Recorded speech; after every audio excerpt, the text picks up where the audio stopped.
Students. तो कैसे हैं आप सभी? आई होप आप सभी अच्छे होंगे और अपने समर वेकेशंस में एंजॉय के साथ साथ स्टडी भी कर रहे हैं। मैं आप लोगों के लिए लेके आया हूँ ये बेनिफिशियल वीडियो, जिसकी हेल्प से आप अपने मार्क्स को यहाँ से यहाँ तक इंक्रीज कर सकते हैं। तो चलिए स्टार्ट करते हैं। देखो, आप सभी की क्लास में कुछ ऐसे स्टूडेंट्स होंगे जो हाई मार्क्स स्कोर करते होंगे, कुछ ऐसे होंगे जो एवरेज मार्क्स स्कोर करते होंगे और कुछ ऐसे बच्चे भी होंगे जो लो मार्क्स स्कोर करते होंगे। अब जो बच्चे लो मार्क्स स्कोर करते हैं उनमें से कुछ ऐसे चुनिंदा बच्चे होते हैं जो किसी किसी सब्जेक्ट्स में फेल भी हो जाते हैं। तो ऐसा क्यों है कि क्लास में से कुछ ही बच्चे अबव 80% स्कोर कर पा रहे हैं? वाई ऐसा क्यों है?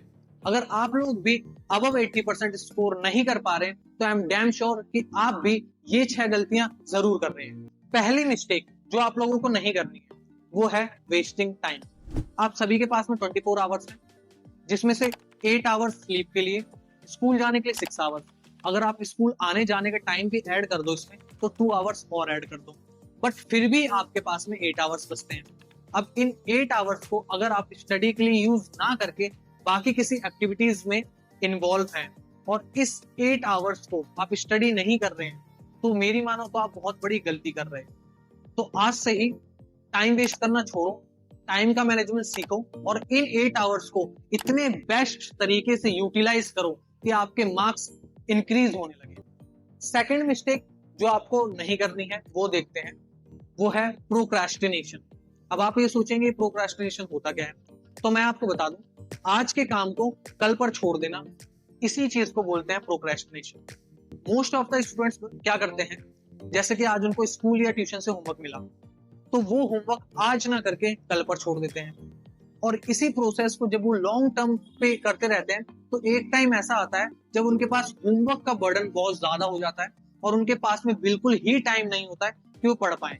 फिर एंड में वो बोलते हैं कि भैया अब पढ़ूं या फिर काम करूं। तो आपको ये गलती बिल्कुल भी नहीं करनी है। जिस दिन आपको होमवर्क मिले आप उसी दिन कोशिश करो कि वो होमवर्क हो जाए, ताकि आप अपने टाइम को बचा पाए और उस टाइम को बचाने से आप स्टडी ज्यादा देर तक कर सकते हैं। तो आप लोगों को ये प्रोक्रेस्टिनेशन बिल्कुल भी नहीं करना। थर्ड मिस्टेक जो आपको नहीं करनी है वो है gathering a lot of study material. जब बच्चे क्लास 10th में आते हैं तो उनके दिमाग में बहुत सारा कंफ्यूजन रहता है। स्कूल जाते हैं, स्कूल वाले टीचर्स अलग बुक बताते हैं, ट्यूशन जाते हैं, ट्यूशन में बुक्स अलग बताई जाती है। अब बच्चों के दिमाग में इतना सारा कंफ्यूजन होता है कि इस कंफ्यूजन में आके वो बहुत सारी स्टडी मटेरियल गैदर कर लेते हैं, बहुत सारी बुक्स परचेज कर लेंगे अलग अलग सब्जेक्ट्स।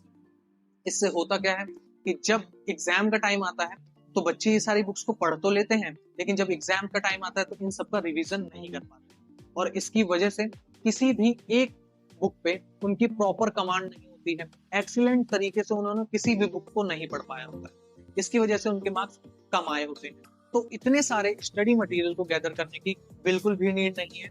मेरी मानो तो आप सिर्फ एनसीईआरटी को एक्सीलेंट तरीके से पढ़ो, इतनी अच्छे तरीके से पढ़ो कि आपको एनसीईआरटी के हर एक क्वेश्चन का आंसर आता हो और हर एक एग्जाम्पल का सॉल्यूशन आप कर पाओ।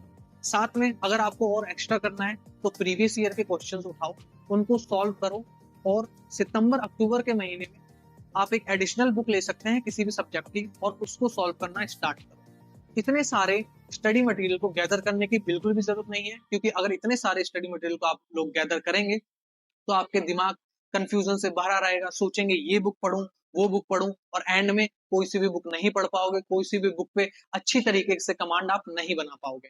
तो ये आपको बिल्कुल भी नहीं करना है कि आप बहुत सारी स्टडी मटेरियल को गैदर कर लिया लेकिन पढ़ नहीं पा रहे हो, समझ रहे हो? तो सिर्फ एनसीईआरटी पे स्टिक रहो, उसी को बहुत अच्छी तरीके से पढ़ो, पीवाईक्यू को सॉल्व करो और लास्ट में एक एडिशनल बुक को सॉल्व कर लो, बस। फोर्थ मिस्टेक जो आपको नहीं करनी है वो है नैरो इंटरेस्ट। अब ये क्या होता है? देखो, नैरो इंटरेस्ट मतलब होता है अपने फेवरेट सब्जेक्ट को पढ़ते रहना। आपकी क्लास में भी कुछ ऐसे बच्चे जरूर होंगे जो सिर्फ मैथ्स को पढ़ते रहते हैं, साइंस को पढ़ते रहते हैं या फिर अलग सब्जेक्ट्स को पढ़ते रहते हैं। तो ज्यादातर जो बच्चे करते हैं काम, आपको वो चीज नहीं करनी है। आपको हर एक सब्जेक्ट पे इक्वल टाइम देना है और खास करके ऐसे सब्जेक्ट्स को ज्यादा टाइम देना है जो आपको डिफिकल्ट लगते हो या जो आपको समझ में नहीं आते हैं। जब बच्चे 10th क्लास में आते हैं तो उनका कोई एक फेवरेट सब्जेक्ट होता है और वो वही पूरे दिन रात भर पढ़ते रहते हैं। लेकिन आपको बिल्कुल भी ऐसा नहीं करना है। आप मुझे बताओ कि अगर आप सिर्फ एक सब्जेक्ट में full out of full marks score करते हो तो क्या आपकी ओवरऑल 90% आ जाएगी? नहीं आएगी ना। तो आपको हर एक सब्जेक्ट को इक्वल टाइम देना है। साथ में आपको ऐसे सब्जेक्ट जो आपको बहुत डिफिकल्ट लगते हैं उनको ज्यादा से ज्यादा टाइम देना है, ताकि आप उसमें अच्छा स्कोर कर पाए। आपको बाकियों की तरह गलती नहीं करनी है कि सिर्फ एक ही सब्जेक्ट को पढ़ते रहो। देखो, फिफ्थ मिस्टेक जो आपको नहीं करनी है वो है बैड इन्वायरमेंट में स्टडी करना। देखो, अगर आप लोग बैड इन्वायरमेंट में स्टडी करोगे या फिर आप क्लास में ऐसे बच्चों के साथ में पढ़ रहे हो जो बच्चे आपकी कॉपी लेकर क्वेश्चन सॉल्व करते हैं, तो आप उनके साथ में अगर रहोगे तो कुछ भी नहीं सीख पाओगे एक्स्ट्रा चीज। आप लोगों को ऐसे बच्चों के साथ में बैठना चाहिए जो आपको थोड़ा सा कुछ सिखा सके। देखो, बहुत सारे ऐसे बच्चे होते हैं जो टीचर्स से पूछने में बहुत ज्यादा हेजिटेट करते हैं। तो ऐसे बच्चे खास करके ऐसे स्टूडेंट के साथ में बैठे जिनको उस सब्जेक्ट की अच्छी खासी नॉलेज है या जिसमें वो हाई मार्क्स स्कोर कर पाते हैं। क्यों? क्योंकि अगर आप टीचर से नहीं पूछ पा रहे हो तो आप अपने क्लासमेट से पूछ सकते हो, और क्लासमेट से पूछने में मुझे नहीं लगता है कि किसी को भी हेजिटेशन फील होती है। तो वो आपकी बहुत अच्छी तरीके से हेल्प कर सकता है। बस ये है कि आपको ऐसे बच्चों के साथ में बिल्कुल नहीं बैठना है जो आपको पीछे की ओर खींचे, मतलब जो आपको पढ़ाई लिखाई से दूर ले जाए। साथ में अगर आप पढ़ने के लिए बैठ रहे हो तो शांत माहौल में पढ़ने के लिए बैठा करो। ऐसा ना हो कि जिस जगह पे आप बैठे हो वहीं पे साइड में आपका भाई मोबाइल में पबजी खेल रहा हो, या आपकी बहन रील देख रही हो, या पापा टीवी चलाकर बैठे हो। ऐसी चीजों से सिर्फ और सिर्फ आपका माइंड डाइवर्ट होगा, डिस्ट्रैक्ट होगा, और आप ठीक से नहीं पढ़ पाओगे। जितना आप मन लगाकर पढ़ सकते थे उतना आप अच्छे से नहीं पढ़ पाओगे। तो ऐसे एनवायरनमेंट में बिल्कुल मत पढ़ना। एक और चीज कहूंगा मैं, आजकल सारा का सारा काम फोन पे ही आता है बच्चों का, स्कूल का। और बच्चे क्या करते हैं, इस काम करने के लिए फोन तो ले लेते हैं लेकिन काम नहीं करते हैं, रील्स देखते रहते हैं, गेम खेलते रहते हैं, यही सारी चीजें करते रहते हैं।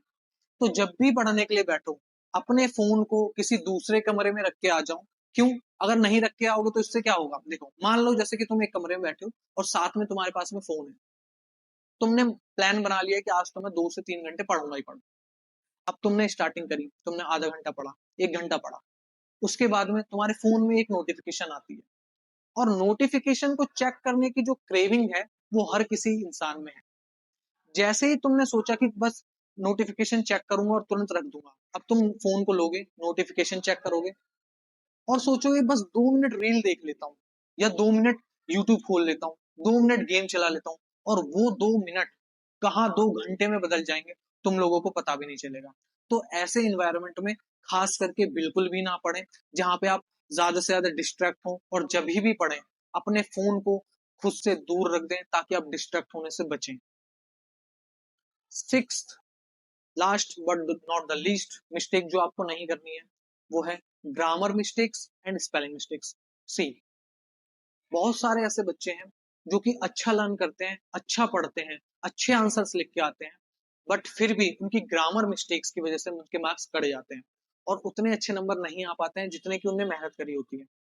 आप में से बहुत सारे ऐसे बच्चे होंगे जो पढ़ तो बहुत अच्छा लेते हैं, आंसर्स भी बहुत अच्छे लिख के आते हैं, लेकिन आपकी ग्रामर मिस्टेक्स बहुत ज्यादा हो जाती हैं। हिंदी में भी, इंग्लिश में भी। इंग्लिश में मात्राओं की गलती, इंग्लिश में स्पेलिंग मिस्टेक्स, ये बहुत सारी गलती होती है। तो इनको आप कैसे सुधार सकते हैं? अभी समर वेकेशन चल रहा है, आपके लिए बहुत अच्छा टाइम है कि आप अपनी स्पेलिंग्स पे काम करें, ग्रामर्स को सीखें। क्योंकि जब भी आप इंग्लिश लिखते हैं तो आपके जो सेंटेंस फॉर्मेशन होता है वो बहुत ज्यादा अलग होता है। कहीं वर्ब की जगह आपने सब्जेक्ट लिख दिया, सब्जेक्ट की जगह वर्ब लिख दिया, वर्ब की जगह ऑब्जेक्ट लिख दिया। इन चीजों की वजह से आपके जो इंग्लिश के सेंटेंसेस होते हैं बहुत ज्यादा खराब हो जाते हैं और आपको बहुत अच्छे नंबर नहीं मिल पाते हैं। सेम चीज हिंदी में भी यही होती है। हिंदी में आपकी मात्राओं में गलतियां हो जाती हैं। तो मोस्ट ऑफ द स्टूडेंट, बच्चे यही गलती करके आते हैं जो कि आपको नहीं करनी है। अभी समर वेकेशन चल रहे हैं, इन चीजों पे ध्यान दो। इंग्लिश के लिए अगर इंग्लिश इंप्रूव करनी है आपको तो बेसिक से 2 कॉन्सेप्ट हैं। अगर इंग्लिश में आप लोग टेंसेस सीख लो और सेकंड चीज मॉडल सीख लो तो शायद आपके मार्क्स पहले से इंक्रीज कर जाएं इंग्लिश में, क्योंकि ये बेसिक सी चीज होती है। तो ये मिस्टेक्स आप अवॉइड करो और इन पे ध्यान दो। वीडियो के लास्ट तक बने रहने के लिए थैंक यू। अगर आपको ये वीडियो अच्छी लगी हो तो इसको लाइक करें, अपने दोस्तों के साथ में शेयर करें, और हमसे जुड़े रहने के लिए सब्सक्राइब करें। तो मिलते हैं नेक्स्ट वीडियो में, तब तक के लिए खुश रहिए, सीखते रहिए और हमसे जुड़े रहिए, और सब्सक्राइब करना ना भूलिए।